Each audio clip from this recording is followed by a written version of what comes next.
자요, 여러분요. 페이지 46페이지요. 전세권을 한번 보도록 그렇게 하겠습니다.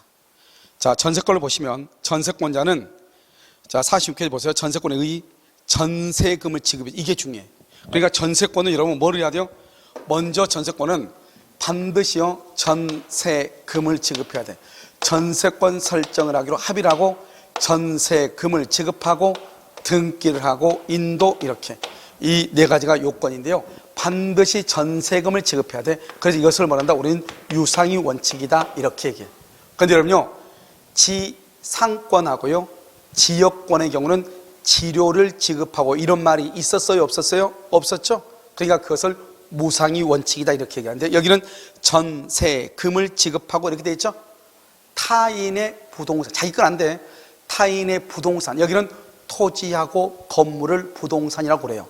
타인의 부동산을 그래서 점유하죠. 점유. 그러니까 이건 점유하니까 지역권하고 다르죠. 지역권은 점유한다 안 한다? 안 하죠. 그래서 지역권은 점유를 하지 않으니까 지역권에 기엔 반환 청구를 한 것이 없는 거죠. 지역권에 기해서 지역권자가 점유보호 청구권을 행사할 수가 없는 거죠. 그런데 지상권하고 전세권은 점유한다 이 말이죠. 그러니까 지상권자와 전세권자는 점유보호 청구권이 있는 것이죠. 그 다음에 반환 청구권도 있는 것이고, 자, 그 다음에 점유하여 그 부동산의 뭐다?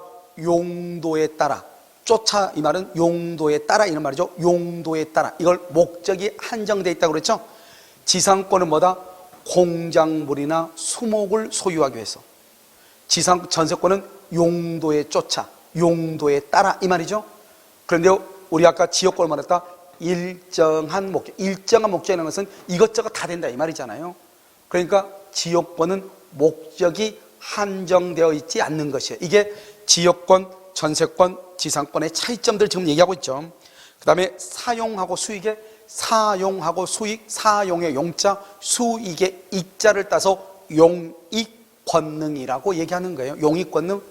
그래서 사용하고 수익하고 그 부동산 전부 동그라미 전부에 대해서 후순위 권리자 기타 채권자보다 전세금액, 그 다음에 줄고 우선 변제를 받을 권리, 이걸 우선 변제권이라고 얘기하는 거예요. 그러니까요, 이 우선 변제권을 뭐라 한다? 담보 물권이죠. 담보. 그러니까 담보 권능이라고 얘기해요. 담보 권능. 그러니까 전세권은 용익 권능과 담보 권능으로 이루어졌다. 그러니까 원칙적으로 전세권은 용익 물권임에도 불구하고 담보 물권의 성질을 가지고 있다 이 말이죠. 이것 때문에 이 전세권을 어떻게 해석을 할 것인가, 이게 아주 중요해요. 아시겠죠? 그럼 먼저 우리가 봤죠? 반드시 전세금을 지급한다. 이것을 유상이란 말이고, 전세금은 기존의 채권. 이런 기존의 채권이라는 것은 예전에 갑이 을한테 빌려줬던 돈, 그 돈을 전세금으로 해서 전세권을 설정할 수도 있다 이 말이죠. 알겠죠? 이게 중요하고요. 그 다음에 등기를 반드시 해야 되고요. 인도는 요건이 아니에요. 인도는 해도 되고 안 해도 되고. 그래서 우리 판례가 뭐라고 했다? 이렇게 얘기했죠. 여기요. 이 사람이 전세기간에 3월 1일부터 존속기간이 시작이 돼요. 3월 1일부터. 그런데 여기요 2월 1일 날요 전세금을 주고 그 다음에 전세권 등기를 했다 이 말이죠. 그런데 3월 1일부터 전세권의 기간은 시작된다 이 말이죠. 그럼 우리는 언제부터 전세권으로 보는 것이가 이 말이죠. 언제부터? 이게 문제죠. 왜요? 2월 1일 전세금 주고 전세권 등기했는데 기간이 시작되는 것은 3월 1일부터 합시다 이렇게 했단 말이죠. 그럼 언제부터 전세권으로 인정할 것인가? 여기서요, 여기 2월 10날 여기 저당권이 있고요, 여기요 3월 10날 여기요 저당권이 있다 이 말이죠. 그런 경우 여기요 2월 10일 저당권자고 전세권자고, 여기 3월 10일을 지우고 2월 10일 저당권자고 전세권자고 누가 더 빠른가? 만약에요 전세권 등기할 때부터 전세권으로 보면 전세권이 1번이고 저당권이 2번이고, 존속기간이 시작될 때부터 전세권으로 보면은 저당권이 1번이고 전세권이 2번이 된다 이 말이죠. 그럼 누가 더 빠른가? 알겠죠? 판례가 말하겠다. 전세권을 뭐죠? 합의하고 전세금 주고 등기하면 전세권이에요. 알겠죠? 목적물의 인도 받았단 말은 내가 그 집에서 들어가서 잠을 잔다 이 말이잖아요. 이 인도는 요건이 아니에요. 알겠죠? 그렇기 때문에 존속기간이 시작될 때부터 전세권이 아니고 전세권에 이미 등기가 된 때부터 전세권으로 인정한다 이 말이죠. 그래서 시작되기 전에 미리서 전세권 등기를 했죠. 그러면 그것은 전세권자로서 보호가 되는 거예요. 그래서 경매가 되면 저당권자보다 전세권자가 더 우선하는 거예요. 아시겠죠? 그래서 이것을 우리가 이제 전세권에서 합의의 요건이다 이렇게 얘기를 하는 것이고요. 그 다음에 우리가 기본적으로 다 설명을 하고 그 다음에 전세권의 판례를 설명하면 돼요. 자, 이제 두 번째는 우리가 피로비는 얘기했죠. 전세권은 피로비는 청구 못하고 유익비만 청구한다 이렇게 얘기했죠. 그 다음에 전세권의 존속기간 한번 보시죠. 존속기간은 뭐냐면 전세권은요 이렇게요. 우리가 이제 토지가 있고 토지가 있고 건물이 있어. 건물. 그래서 건물은 땅 위에 있으니까 최소한 1년, 최단 1년부터 최장은 몇 년까지? 10년까지. 10년을 넘으면 10년으로 단축이 돼. 그 다음에 토지는요, 땅이죠? 땅이니까 언제부터? 0부터 10년, 1년부터 10년. 그래서 건물은 땅 위에 있으니까 적어도 1년부터 10년이고, 토지는 땅바닥에 붙었으니까 0부터 10년이고, 차이가 있는 거죠. 그래서 그럼요, 우리 존속기간이 최단 존속기간과 최장 존속기간이 둘 다 기록이 법에 되어 있는 것은 건물 전세권밖에 없어요. 우리가 지상권은 최단만 규정이 되어 있잖아요. 최단만. 지역권은 규정이 없고, 그런데 건물 전세권은 최단 1년, 최장 10년 이렇게 최단과 최장은 전세권에만 있는 거예요. 건물 전세권에만. 아시겠죠? 그래서 만약에 10년을 넘으면은 10년으로 단축이 되는 것이다 이렇게. 특히 여기서 건물 전세권에만 최단 1년이 있다 이게 중요하고, 그 다음에 이 건물 전세권만 뭐가 있다? 법정갱신이라고 하는 제도가 있어. 이런 봐봐. 법정이란 말이 뭐라고 했죠? 법정은 법률의 규정이라고 그랬죠. 법률의 규정은 등기한다 안 한다? 등기를 하지 않죠. 법정갱신이죠. 그럼 뭐다? 존속기간이 끝나기 6개월에서 1개월 사이에 설정자가 집주인이 나가라고 하든지 전세금을 올려달라고 하든지 해야 돼. 그런데 아무 말을 하지 않죠. 아무 말 하지 않으면 전과 동일한 조건으로 다시 갱신이 돼. 다른 것은 전하고 똑같아. 전세금이 전에 3억이었으면 또 3억이에요. 그런데 존속기간은 정함이 없는 것으로 봐. 존속기간은 정함이 없는 것으로 봐. 그럼 어떻게 한다? 각 당사자는 언제든지 저 해지를 통고해. 해지를 통고하고 몇 개월 있다가 6개월 있다가 소멸하는 거야. 소멸. 언제든지 소멸을 통고하고 6개월 있다가 소멸하는 거예요. 그래서 언제든지 6개월이다 이게 좀 6개월. 우리가요 주택 임대차 보호법하고요 상가 건물 임대차 보호법은 3개월이라고 되어 있거든요. 여기는 6개월이고, 그 다음에 이 건물 전세권의 경우 법정갱신이 되면은 등기를 하지 않아도 뭐 할 수 있다? 대항할 수 있어요. 제3자에게 주장할 수 있다. 대항할 수 있다. 등기 없이도. 이게 첫 번째 중요하고요. 존속기간은 2년으로 본다. 그러면 큰일 나. 존속기간은 2년이 아니고 정함이 없는 것으로 본다. 몇 개월이다? 3개월 그러면 큰일 나. 몇 개월이다? 6개월로 본다 이 말이죠. 이것을 법정갱신이다. 법정은 법에 의해서 당연히 기간이 계속된 것으로 보는 거예요. 갱신은. 왜냐하면 전하고 동일하니까 계속 기간이 연장된 것으로 보는 것을 갱신이라고 얘기하는 거예요. 아시겠죠? 토지에는 그게 없어. 토지를 만약에 3년 계약했죠? 그러면 3년 딱 끝나면 아웃인 것이에요. 알겠죠? 그런데 건물은 어떻게 한다? 다시 연장될 수 있다. 이런 말이죠. 아시겠죠? 이것이 바로 토지하고 건물하고 존속기간에 있어서 차이점이다. 이런 말이죠. 그 다음에 우리가 이제 전세권의 경우는 뭐가 있냐면 부속물 매수 청구권이라고 하는 것이 있는데요. 그것은 이러면 신경 쓰지 마. 왜냐하면 부속물 매수 청구권은 임대차에서 보면 돼. 아까 우리 지상물 매수 청구권, 지상권, 임대차에서 같이 비교해야 돼. 그때 보면 되는 거예요. 아시겠죠? 그것은 신경 쓰지 마시고, 그 다음에 이제 우리가 이제 존속기간 봤죠? 그러면 전세권의 존속기간이 이제 끝나면 돼. 끝나면 존속기간이 끝나죠. 그러면 이렇게 돼. 갑하고 을하고 이렇게 있잖아요. 여기가 2월 1일 그래서 존속기간이 끝나죠. 그러면 갑은 을한테요 전세금을 반환해야 돼. 을은 갑한테요, 목적물을 인도하고요, 말소 서류, 말소에 필요한 서류를 줘. 그래서 이 두 가지는 무슨 관계다? 동시에 이행해야 돼. 동시에 이행을 해야 돼. 이것을 동시 이행이다 이렇게 얘기해. 그래서 전세금하고 목적물에 인도하고 말소에 필요한 서류죠. 이것은 동시에 이행을 해야 돼. 알겠죠? 그러니까요, 이 을이라는 사람이 목적물에 인도했단 말은 이사를 갔다 이 말이죠. 이사만 가면 끝나는 게 아니에요. 전세권이니까 전세권 말소에 필요한 서류를 줘야지 될 거 아니에요. 이사 가고 전세금 받고 말소를 안 해주면 이 갑의 건물 등기부 을구에는 계속 전세권이 있는 것처럼 보이니까 제3자가 다시 전세를 들어온다 안 들어온다? 안 들어올 거 아니에요. 그러니까요, 말소에 필요한 서류까지 줘야 돼. 만약에 목적물을 인도, 이사는 갔는데 말소에 필요한 서류를 안 주죠? 그러면 전세금을 주지 않는 거예요. 알겠죠? 그래서 말소에 필요한 서류를 주지 않으면 갑은 을한테 전세금을 반환할 필요가 없고, 전세금을 반환하지 않았다고 하더라도 전세금에 대한 이자를 줄 필요도 없는 거예요.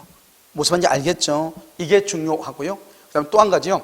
만약에 그러면 을이 그러면 경매를 청구하려면 어떻게 해? 경매를 청구하려면 어떻게 해야 되냐? 을이요, 갑의 집을 먼저 인도를 해. 인도 간다는 것은 이 사람이 집에서 이사 가야 된다 이 말이죠. 그 다음에 말소에 필요한 서류를 줘. 그래서 인도하고 말소에 필요한 서류를 줘. 그러고 나서 갑한테요, 전세금을 달라고 그래. 전세금을 달라고 해. 그런데 전세금은 안 주죠? 그럼 이것을 뭐란다? 채무불이행이라고 그래요. 전세금을 안 주니까 채무불이행. 왜냐하면 내가 목적물에 인도하고 말소에 필요한 서류를 줬으면 갑은 전세금을 반환해야 되잖아요. 그럼 전세금은 안 주죠? 그러면 채무불이행이라고 그래. 채무불이행이 되면 이것을 경매를 청구하는 거예요.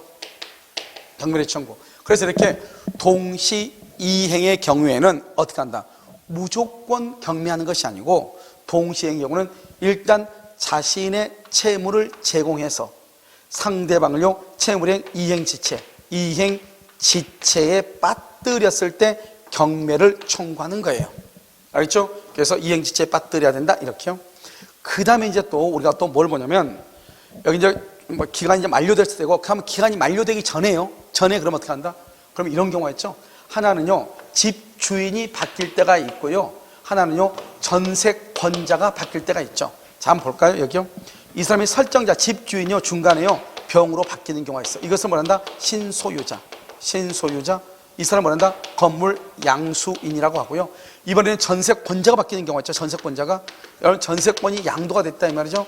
전세권 양수인이라고 얘기하는 거죠. 이렇게 두 가지가 있어요. 항상 잘 읽어야 되겠죠. 건물주가 바뀌었는지 전세권자가 바뀌었는지 이걸 잘 봐야 되죠. 그러면요, 여기서요, 신소유자가 바뀌잖아요. 그러면 항상 이 을은 전세권이잖아요.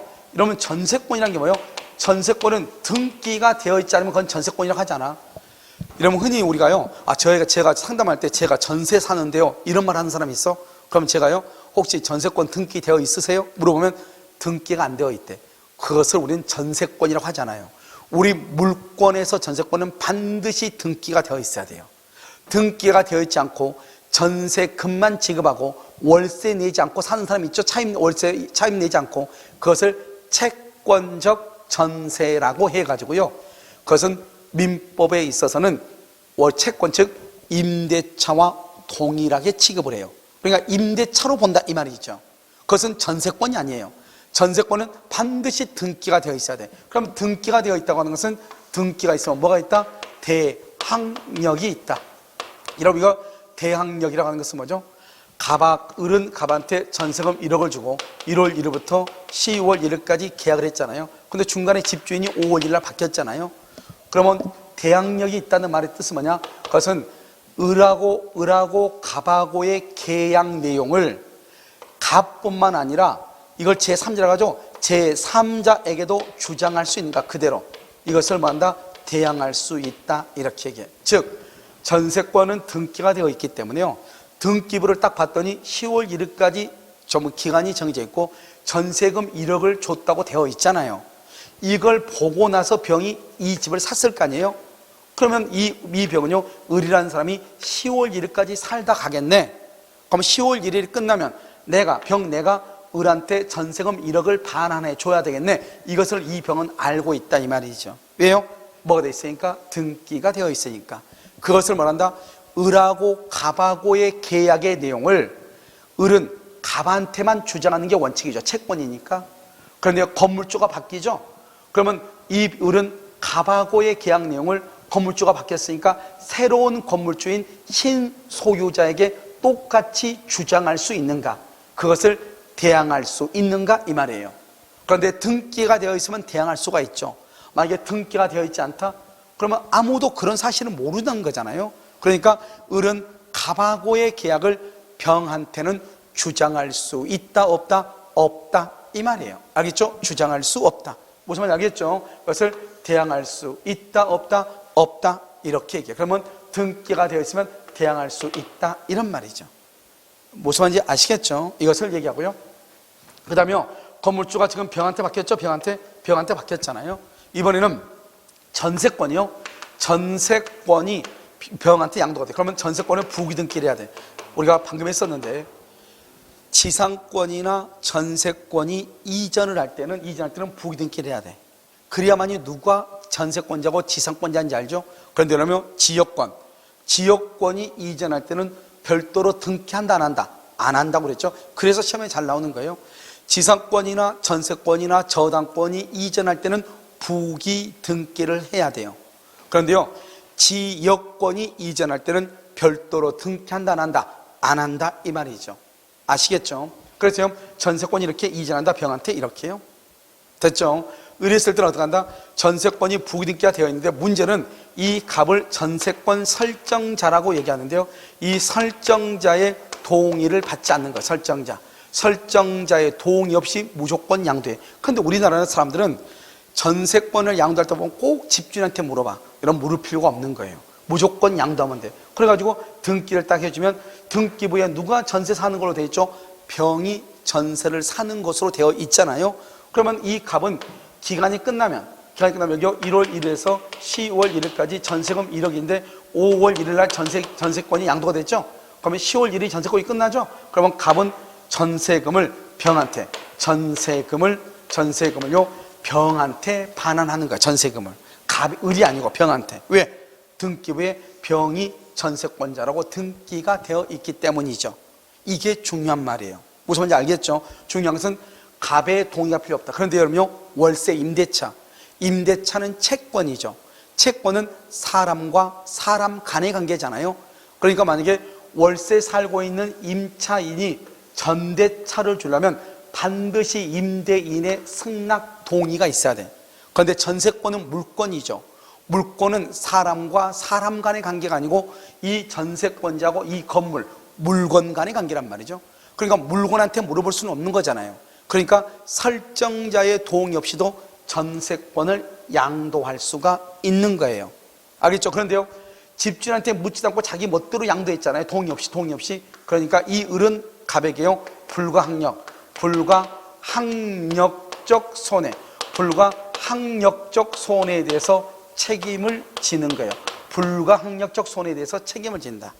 불가항력적 손해에 대해서 책임을 지는 거예요. 무슨 말인지 알겠죠? 이것이 중요하다 이 말이죠. 이것이요. 자, 그 다음에 여기는요, 건물주가 바뀌었잖아요. 건물주가 바뀌면 이때 전세금은 누가 을한테 전세금을 반환하는가? 이것은 신소유자가 전세금을 반환하고 종전의 전세권자는 전세금 반환 의무가 없는 거예요. 아시겠죠? 그럼 이것을 여러분요, 이제 양도, 소유자가 바뀌었냐, 전세권자가 바뀌었냐, 그걸 한번 보시고, 보면 우리가 전세권 양도를 했죠? 그러면 전전세를 봐. 그러면 전세권이라고 하는 것은 뭐냐? 그러면 이게 전세권이잖아요. 전세권. 그 다음에 뭐죠? 이게 뭐죠? 이게요? 전세권이잖아요. 전세권이요. 그럼 간단하죠? 전세는 전세권보다 적죠? 그러니까 이 전세권은 전세기간이나 전세금이 전세권보다 클 수가 없는 거예요. 아주 간단하죠? 알죠? 클 수가 없고, 전세권자가 전세를 줄 때는 설정자의 동의를 받아 안 받아? 받지 않는다 이 말이죠. 됐죠 지금? 자, 그 다음에 만약에 이 전세권자가 경매를 총괄하면 어떻게 해요? 경매를 총괄하면 어떻게 해야 돼요? 전세권이 소멸했는데 전세권 설정자 갑이 을한테요 전세금을 반환하지 않아. 전세금을 반환하지 않고 전세권이 소멸했는데 전세권자가 전세권자한테 전세금을 반환하지 않아. 이것이 플러스가 됐을 때 경매를 청구하는 거예요. 그러니까 왜냐하면 전세권은 전세권 안에 들어있기 때문에 전세권은 자기 멋대로 할 수 없단 말이죠. 그럼 전세를 살고 있는데 이 사람이 전세금을 안 주니까 경매를 하고 싶어. 그럼 어떻게 해야 된다? 원전세권이 끝났는데 그러면 갑이 을한테 전세금을 주면은 을이 그것을 병한테 그 돈을 받아서 줄 거 아니에요. 그런데 원전세권이 끝났는데 원전세금을 안 줘. 그러니까 전세권이 끝나도 을이 전세권을 주지 못할 거 아니에요. 그랬을 때 이 전세권자가 전세권자를 대위해서 경매를 청구하는 거예요. 아시겠죠? 그것은 여러분요 지금 아니어도 나중에 한번 전세권에 대해서 우리가 이제 경매에 관한 것을 어떻게 청구하냐는 것은 다른 국가 오시면 딱 한 번 나는데 이것은 지문이 길어. 그것을 설명을 하려면 어떻게 하냐? 원전세권이 소멸했음에도 불구하고 원전세금을 지급하지 않고 전세권이 소멸했음에도 불구하고 전세금이 지급되지 않았을 때 전세권자는 원전세권자를 대위해서 경매를 청구한다. 이렇게 너무 지문이 길기 때문에 그래서 우리 시험에는 나오지 않는 것이에요. 이것은요 법원행정고시라든가 법무사 시험 같은 것은 길어도 되니까 시험에 나올 수 있겠지만 알겠죠? 그러니까 경매를 청구할 즉 전세권자가 경매를 청구할 때는 그렇게 한다. 이 정도만 아시면 되고 그 다음에요 건물의 일부에 대한 전세권. 건물의 일부 여기요 이 건물이 3층짜리 건물이 누구 거냐? 갑이에요. 갑의 소유예요. 그런데요 이 을이요 2층이만 전세권을 설정을 해요. 전세권. 이것을 말한다 건물의 일부에 대해서 전세권이다 이 말이죠. 그러면 전세권은 뭐죠? 물권이죠. 그럼 물권은 뭐죠? 물권은 사람이 누구죠? 을이죠. 을이 물건이 뭐죠? 2층이죠. 2층을 뭐 할 수 있다? 지배할 수 있는 권리. 이게 물권이잖아요. 그러니까요 우리가 이 전세권에게서 경매를 청구할 수 있다 이 말이죠. 그럼 어떻게 한다? 자기가 지배하고 있는 물건을 경매하는 거예요. 그러니까 전세권은 물건으로서 사람이 물건을 지배하니까 전세권자가 경매를 하려면 지배하고 있는 물건을 경매 청구하는 거예요. 그러니까 만약에 내가 건물의 일부에 대해서 전세라고 있으면 그 일부만 경매를 청구하는 거예요. 나머지 부분, 이것을 나머지라고 하죠. 이 나머지 부분에 대해서는 경매를 청구할 수 있다 없다? 없고 이 부분 지배하고 있는 일부만 경매하는 일부만 경매를 청구하는 거예요. 이게 중요해요. 그러니까요 건물의 일부에 대한 전세권자는 일부만 경매하고 나머지 부분은 경매할 수 없다. 다른 말로 하면 건물 전부를 경매할 수는 없다. 이 말이 아주 중요해요. 왜냐? 전세권은 물권이고 물권은 사람이 물건을 지배할 수 있는 권리이기 때문에 자기가 지배하고 있는 물건만 경매를 청구하는 거예요. 무슨 말인지 알겠죠? 그러니까 건물의 일부에 대한 전세권자는 나머지 부분이라든가 전부를 경매할 수는 있다 없다? 없다. 이렇게 없다. 무슨 말인지 알겠죠? 이것을 우리는 전세권이다 이렇게 얘기를 하는 것이에요. 자, 그 다음에 우리가 이제 판례를 두 가지만 한번 보자 말이에요. 전세권에서 여기서 보면 우리가 전세권은 갑이 여기 을이 있죠. 을이요 갑한테 전세금 1억을 주죠. 전세금 1억을 주고요. 그 다음에 갑의 건물 있죠. 갑의 건물 1층에다가 전세권 설정을 하죠. 전세권 설정을 하고 등기를 이렇게 하잖아요. 전세권 등기요. 이 등기를 딱 하게 되면 여기는 전세권은요 용익 권능의 전세권하고요 담보 권능의 전세권 이렇게 두 가지로 나누어지죠. 그런데 여러분 전세권은 무슨 물건이죠? 용익 물건이잖아요. 그럼 이 용익 권능은 존속기간 동안요. 존속기간 동안만 용익 물건, 존속기간 동안만. 그러니까 이 존속기간 동안에는 어떻게 해야 돼요? 그것은 이 용익이라고 하는 것은 뭐냐면 타인의 부동산을 점유해서 사용하고 수익하는 게 전세권이잖아요. 그러면 남의 부동산을 점유했으니까 사용료를 내야 돼, 안 내야 돼? 내야 되죠. 이 사용료가 뭐죠? 전세금의 이자란 말이에요. 이자. 우리가요 임대차는 매달 월세를 내지만 전세권은 이자를 내는 거잖아요. 이자. 알겠죠? 전세권의 이자를 내는 거죠. 알겠죠? 그래서 타인의 부동산을 점유해서 사용하고 수익한다 이 말이잖아요. 그럼 지금 이해됐죠? 여러분 이런 것을 우리가 지금부터 봐야 된다 이 말이죠. 됐나요 지금요? 자 그러면 지금부터 봐. 여기서 보면 이건 용익이고 담보 권능 이렇게 돼 있잖아요. 존속 기간 동안 이렇게. 그러니까 존속하는 동안은 이 을은 어떻게? 이 을은 갑에게 전세금을 주고 그 전세금을 반환받으면 안 되죠. 그래서 여러분 만약에 지금 현재가 5월 1일이다 존속 중이다 이 말이죠. 이 존속 중일 때는 전세권을요, 이때 전세권은 남의 것을 점유해서 사용하고 수익한다 이 말이죠. 이 남의 집을 점유해서 사용 수익하면서 전세금은 반환해라. 그러면 돼 안 돼? 안 되죠. 그래서 전세권을 전세금 반환 청구권과 분리 양도할 수가 없는 거예요. 이 말이 무슨 말이냐? 이 아직 5월 1일 날은 을은 갑한테 전세금에 대한 이자를 계속 갑한테 지급을 해야 되잖아요. 왜? 남의 집을 점유해서 사용하면은 사용료를 내야. 우리가 숙박시설, 호텔이나 모텔에 들어가면 잠자는 기간 동안 먼저 숙박비를 내고 잠은 자는 거잖아요. 전세도 우리가 월세처럼 돈이 나가지 않는 것처럼 보이지만 전세도 월세나 똑같아. 우리가 매달 전세금 1억이면 1억에 대한 이자가 나오잖아요.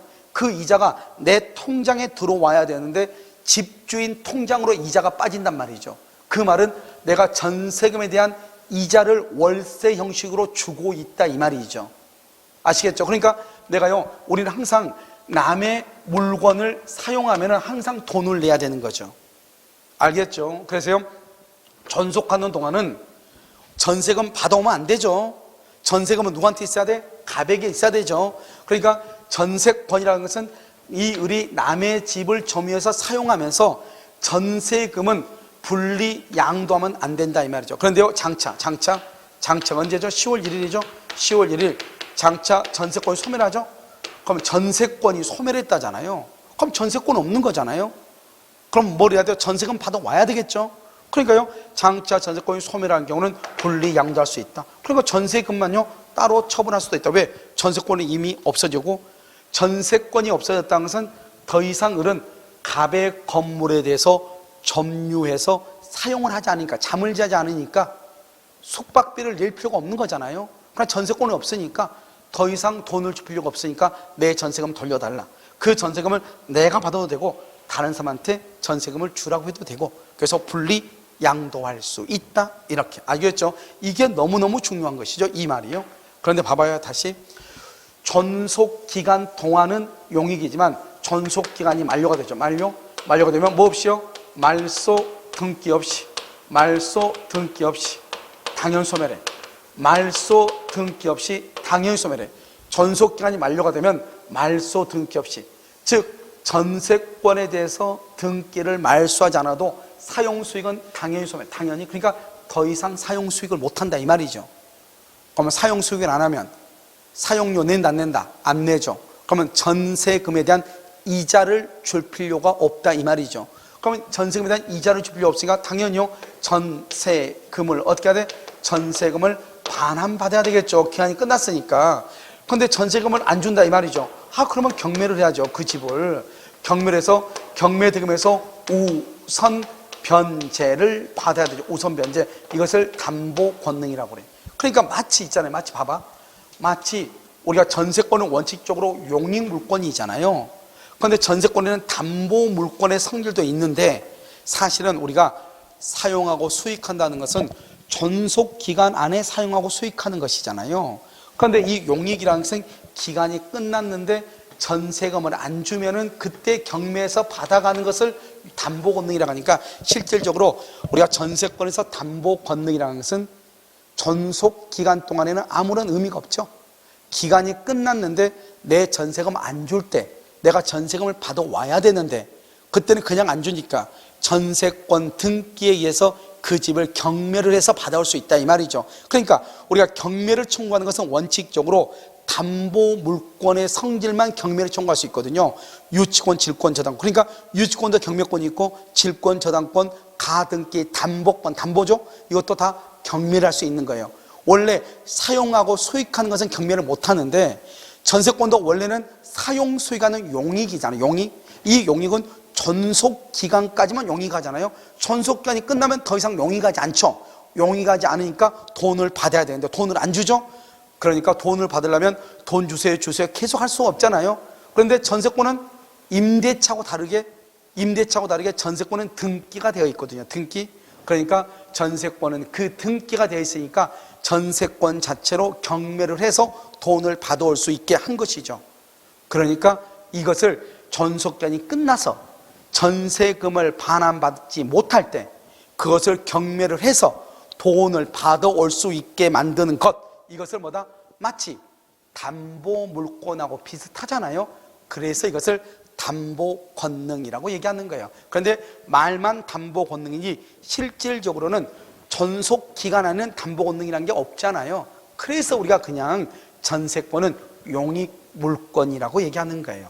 기간이 끝나면 당연히 용익권능 없으니까 용익물권은 아니죠. 그때는 경매를 해서 돈을 받아오니까 마치 저당권하고 비슷하다. 그래서 담보권능이라고 얘기하는 것이고, 경매하게 되면 내가 만약에 일부에 대해서만 저당 전세를 했다 할지라도 건물이 전부가 경매가 되면 건물 전부의 매각 대금에서 우선 변제를 받을 수가 있는 것이, 알겠죠? 전부의 매각 대금. 이렇게. 자, 이제 마지막으로 뭘 하나 보냐면, 이렇게 갑이 있고 을이 있죠. 을이 갑에게 1억의 전세금을 주고요, 갑의 건물에 대해서 뭘 한다? 이렇게 전세권을 했죠. 전세권 등기를 하죠.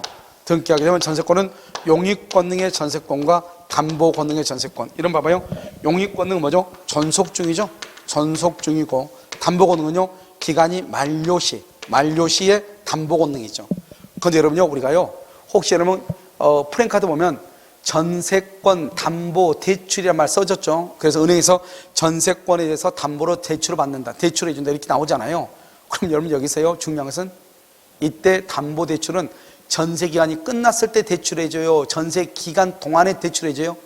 전세로 살고 있는 동안이죠. 그러니까요, 여기 은행에서 근저당을 잡고 담보 대출을 받은 것은 용익권능, 존속 중일 때죠. 그래서 1억 원에 이렇게 전세금을 돈을 빌려주고 용익권능의 전세권에다가 담보를 잡는 거예요. 알겠죠? 그런데 문제는 뭐죠? 이 용익권능은 존속 기간이 만료가 되면 뭐 없이요?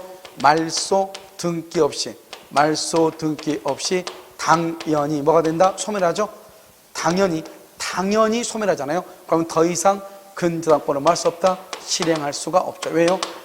용익권능의 전세권 위에 저당권이 있는데요, 용익권능은 기간이 만료되면 자동으로 소멸하잖아요.